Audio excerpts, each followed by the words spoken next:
Hey guys, welcome back to another video. So today I would just want to go over my protective equipment that I use during electric riding. So it's either biking or skateboarding. These has gotten me through some pretty rough falls. So I'm going like 30 plus miles per hour and I ended up not being as badly injured as you could have been if you weren't wearing these. Like, these road rash burns that people get when they're not wearing full body armor and just wear a helmet. Yeah, that can happen quite a lot if you are going at that kind of speed. So, in my opinion, I think if you are a person who's riding above 25 miles per hour, you should be a little bit more protective in terms of going out there. I know there are like a lot of videos and YouTube videos that say like, oh, wearing all these equipments is gonna make you look like a beginner, or like, you're not experienced or things like that, and people make fun of you for it. But at the same time, it's like in my mentality, it's like, do I really like it only takes one fall and you will be out for a couple of weeks or even months. And that one fall, you can be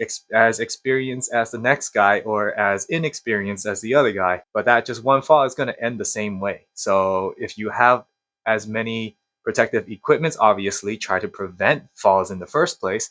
But if it's inevitable, inevitable, inevitable, I'm Asian, all right? I get to have these different, I can't pronounce words. But if it's inevitable, then you want to be as protected as possible. So let's go over some of the things that I wear. Before I go over the equipments that I use, I did encounter like a person when I was taking the train with my skateboard.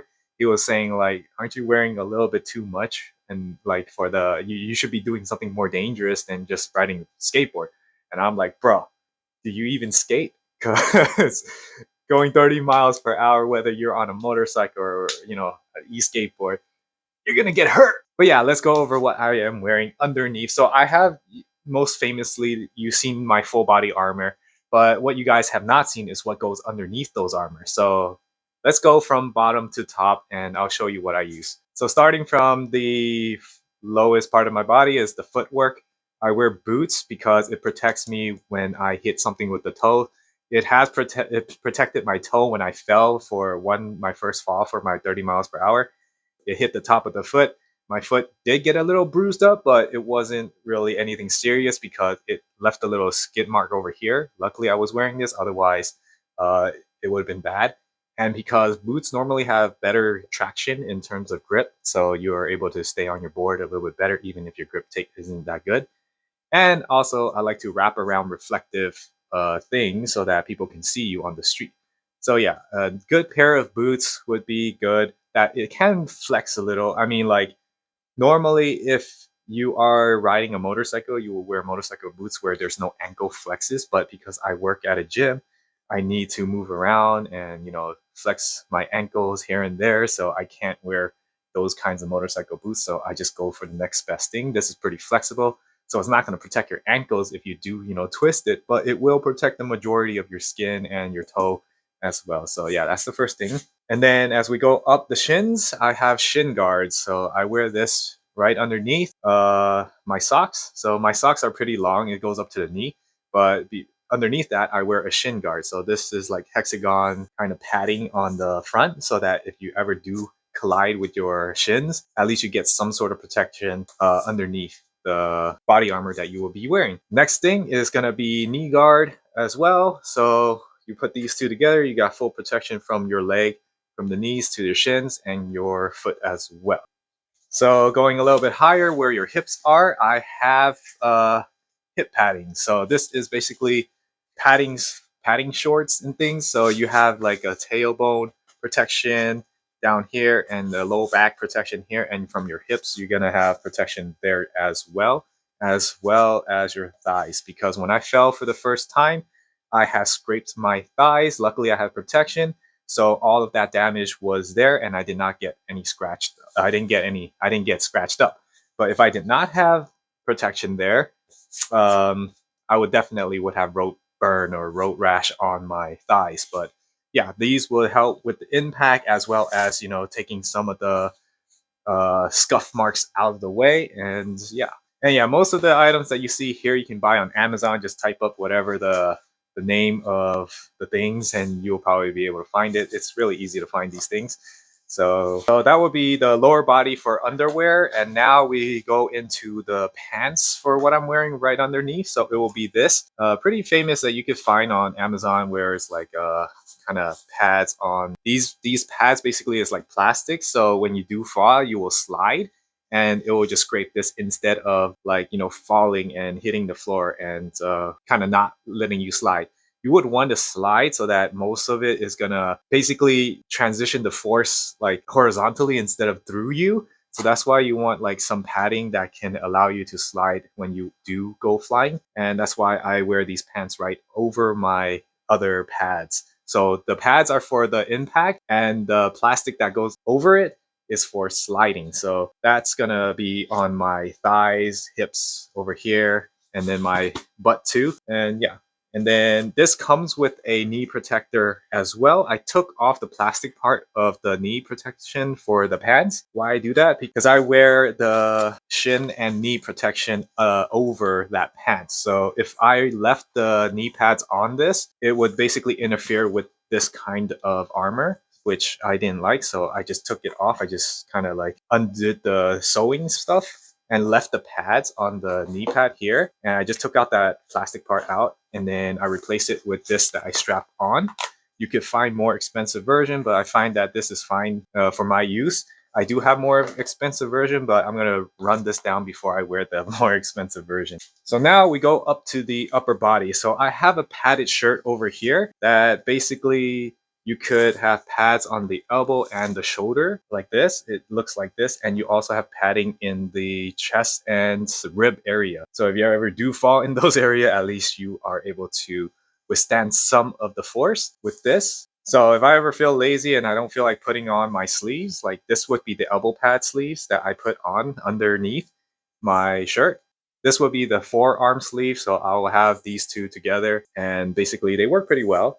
But during my first two falls, they for some reason the friction of the material didn't really help. It actually scraped me a little bit. So I'm transitioning a little bit over to this material. So maybe this can like prevent me from getting scratched up, because that's how I got this little scar here. Is because I was wearing this, but I guess it wasn't enough. And the first fall that I did get a little scratched up on the elbow, and I thought this would have prevented it, but I'm guessing it's the fabric of this that made me get that friction kind of scrape my elbow. But yeah, I would probably start wearing this armor instead for underneath. Obviously, it's gonna make me look a little bit buffer, but hey, what can you do? And then as you see in my workout videos, you see me with a shoulder pad as well that I wear over whatever shirt that I'm wearing. So basically this gives you a little bit more padding on your shoulder, and also it has a display that displays what I am basically teaching, or what I am, and people are able to see that, and then they'll ask me questions whether they want to train with me or not. So yeah, these would be shoulder pads, and I just wrap it around. So, and then the next part is the body armor, which is this one that you see in my videos at all my videos when I'm riding my e-board or e-bike. This is what I wear.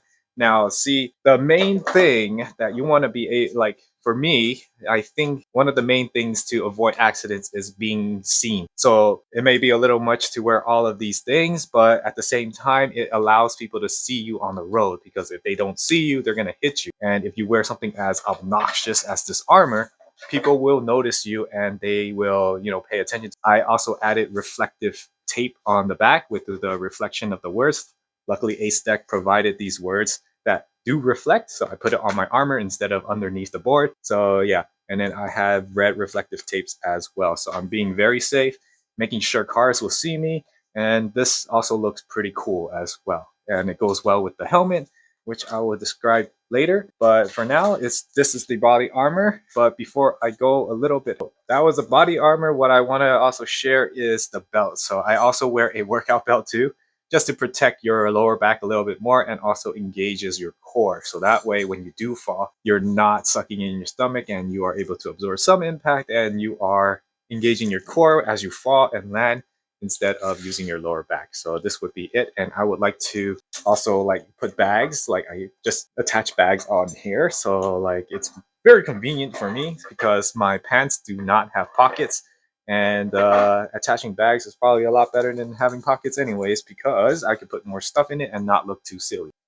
So another thing on the upper body are gloves. You definitely want gloves because when you fall, you're falling either face down or on your back. But most of the time, when you do fall, you most likely are going to fall with your hands because our initial reaction is to do this when we fall. So you want something that has a kind of something plastic here so that you could slide instead of just hit the ground, and you might break your wrist. So yeah, you want something like plastic here built for sliding rather than hitting the floor and breaking your wrist. So yeah, get a good pair of gloves. I mean, these aren't even good pairs of gloves, but it works for what I do with it. So these are pretty cheap. It's like $10 that I got it for, but it has survived and helped me. And yeah, so last but not least is getting a full size face helmet. Obviously, some people might think it's too much because you're not a motorcycle and these helmets are built for motorcycles. But at the same time, you want to be as protected as possible because some people, when they land, like with either a half face helmet or just a regular bicycle helmet, you're not fully protected because I would have gotten a concussion if I landed on with a bicycle helmet because I hit my head right underneath where the bicycle helmet would not have protected me. So when I fell the second time, when I landed like kind of like this, where the bicycle helmet will cover this part, but it wouldn't cover down here, which I hit myself in. And I didn't feel a scratch when I hit myself with the helmet, so that's good. And when you do fall face forward, at least you have the front face to protect yourself. I've seen people who fall face forward, they break their nose, they mess up their chin and things like that. You want that full face helmet if you're going that fast, or if you want to be extra protected. Not only that, I added lights here. These are cheap lights that it rips off from the from the other guy's company that sells these lights for over $300 or something like that. And I did not want to pay that. But this is like $10, $20 lights here. So basically what it does is shines. Here, let me show you it at like lights off. So as you can see, these are lights that I have when it's dark out. At least it can give people notice, and it has flashlights like this. Basically, that's how it would look.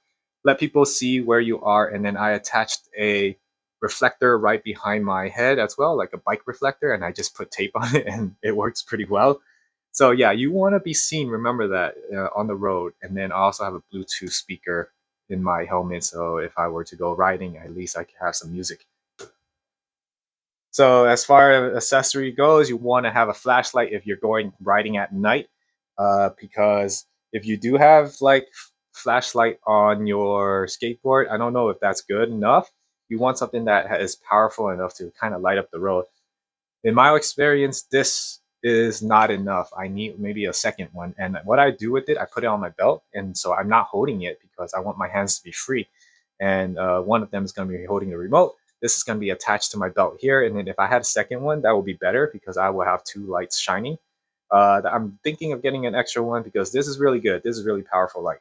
But one more thing that does help a lot too for an accessory is a mirror, a wrist mirror. Basically, I use it on my left side so I can look and see behind me without having to turn my head. So I could take a quick glance to see if there's any cars behind me, and then I can move to the left lane and not have my front view obstructed. So yeah, a good wrist mirror is definitely a must. And if you want to have a bell or alarm system just to alert some people that are in your way, it does happen a lot of times. So you can have a bell and just ring it. I don't really carry one, so I haven't really. I mean, I can encounter a lot of people in my way, but you kind of just have to go and do your thing. But yeah, I don't really carry a bell, but yeah, mirror is definitely a good accessory to have as well. Last but not least, I also have a neck protector. So I'm washing the fabric that goes around this, but basically this will be hanging on your neck like this. So if you do ever fall on your neck or head, you can absorb some of it. But this is optional. I haven't used it yet. I just got this, but yeah, it's optional. Maybe I will start using it later. but this does not attach to my red one. It does attach to my black armor. So I guess when I get a new helmet, because that helmet is pretty scuffed up right now, I dropped it so many times. Yeah, when I get a new helmet that is black and glossy, I'll probably use my black outfit more than the red one. The red one is probably for night riding to be a little bit more visible, while my black one is more of in the daytime. So that's probably what I'm gonna do. I like to mix and match, sometimes like that. But yeah, guys, let me know what you think. Did I give you some ideas on what to wear when you are going riding? Do you think I'm going a little bit too safe, or just lay it on me, insult me like other people do for being too protective? But yeah, those are what I usually wear when I am going riding. It normally takes me about 5 minutes to put everything on, so it's not going to take too long to do that. It does become a hassle to take it off and on, so sometimes I just leave it on, and just if I feel like riding, at least I already have it on. But it does get kind of uncomfortable, but you'll deal with it. Yeah, guys, let me know what you think. Are you gonna adopt some of this method, or are you just gonna go with just a helmet and forget the knee pads and all that stuff because you think it's not cool? But I'd rather be safe than sorry, right? So, guys, let me know what you think and like the video if you liked it. And yeah, I'll see you guys in the next video.